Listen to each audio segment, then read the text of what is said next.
कुछ लोगों को सही समय की प्रतीक्षा करने का सुख मिलता है। अन्य लोग अपने विकल्पों को खत्म होते हुए देखते हैं, जबकि कोई अन्य निर्णय लेता है कि वे तैयार हैं या नहीं।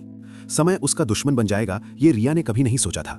32 साल की उम्र में गुरुग्राम में एक वरिष्ठ उत्पाद प्रबंधक के रूप में काम करते हुए उन्होंने अपना जीवन सावधानीपूर्वक बनाया था। करियर, स्वतंत्रता, भावनात्मक स्थिरता। जब वो एक डेटिंग ऐप के माध्यम से शांत और विचारशील 34 वर्षीय अंकित से मिली तो उसे विश्वास हो गया था कि आखिरकार उसे कोई ऐसा व्यक्ति मिल गया है जो वैसा ही भविष्य चाहता है जैसा वो चाहती थी। उनका रिश्ता स्थिर था, कोई ड्रामा नहीं, कोई अराजकता नहीं, सप्ताहांत किराने की दौड़, साझा ओटीटी पासवर्ड, वित्त और यात्रा योजनाओं के बारे में बातचीत। जब रिया ने शादी की बात की तो अंकित ने इसे खारिज नहीं किया। उन्होंने बस इतना कहा, जल्द ही एक आदत बन गई, जल्द ही प्लेस होल्डर बन गया, जल्द ही कभी नहीं बन गया। अंकित को जो पता था लेकिन कभी भी पूरी तरह से स्वीकार नहीं किया गया वो ये था कि रिया को प्रारंभिक डिंभाग्रंथि अपर्याप्तता का निदान किया गया था। उसके डॉक्टर ने स्पष्ट कहा था कि गर्भावस्था में देरी करने से जोखिम बढ़ जाता है।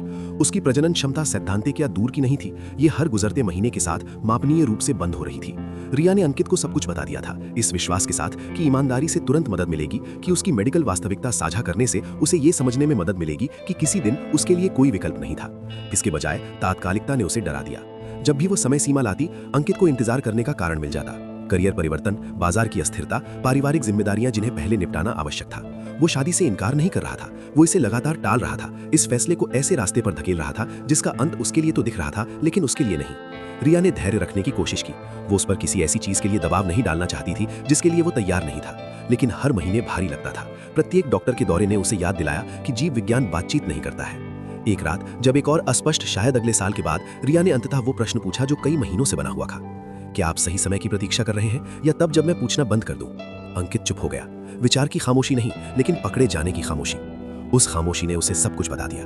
वो उससे प्यार करता था यहाँ, लेकिन उन्हें निश्चितता अधिक पसंद थी, सुरक्षा अधिक, उनकी टाइमलाइन अधिक। उसकी जैविक वास्तविकता से अधिक उसकी तत्परता मायने रखती थी। वो चाहता था कि वो उसके लिए तैयार महसूस करने के लिए अनिश्चित काल तक इंतजार करे, बिना समझे या इसकी परवाह किए कि उसके लिए प्रतीक्षा की लागत उससे भिन्न थी। ब्रेकअप विस्फोटक नहीं था, ये शांत और विनाशकारी था। रिया ने उससे कहा कि वो उस समय के साथ जुआ नहीं खेल सकती जिसकी उसे गारंटी नहीं है। उसे एक ऐसे साथी की जरूरत है जो ये समझे कि तात्कालिकता दबाव नहीं है, ये वास्तविकता है। अंकित ने उसे आश्वस्त करने की कोशिश की, प्रॉमिस किया कि चीजें किसी तरह ठीक हो जाएंगी, दवा के विकल्प मौजूद हैं, शायद समय रेखा उतनी तय न हो जितनी डॉक्टरों ने सुझाई थी, लेकिन किसी तरह पर्याप्त नहीं था, शायद पर्याप्त नहीं थे। वर्षों बाद किसी ने पूछा कि क्या उसे अल्टीमेटम पर पछतावा है। उसने दृढ़ता से सिर हिलाया। मैंने सीखा कि आपकी समय सीमा उतनी ही मायने रखती है जितनी उनकी। मैंने सीखा कि जब जीव विज्ञान शामिल हो तो किसी से अपनी आवश्यकताओं को प्राथमिकता देने के लिए कहना स्वार्थी नहीं है। और मैंने सीखा कि प्यार के लिए किसी अपरिवर्तनीय चीज को त्याग करने की आवश्यकता नहीं होनी चाहिए, जबकि कोई और ये तय करता है कि वे तैयार हैं या नहीं। कुछ अलविदा गुस्से से नहीं बल्कि जीवित रहने से चुनी जाती हैं।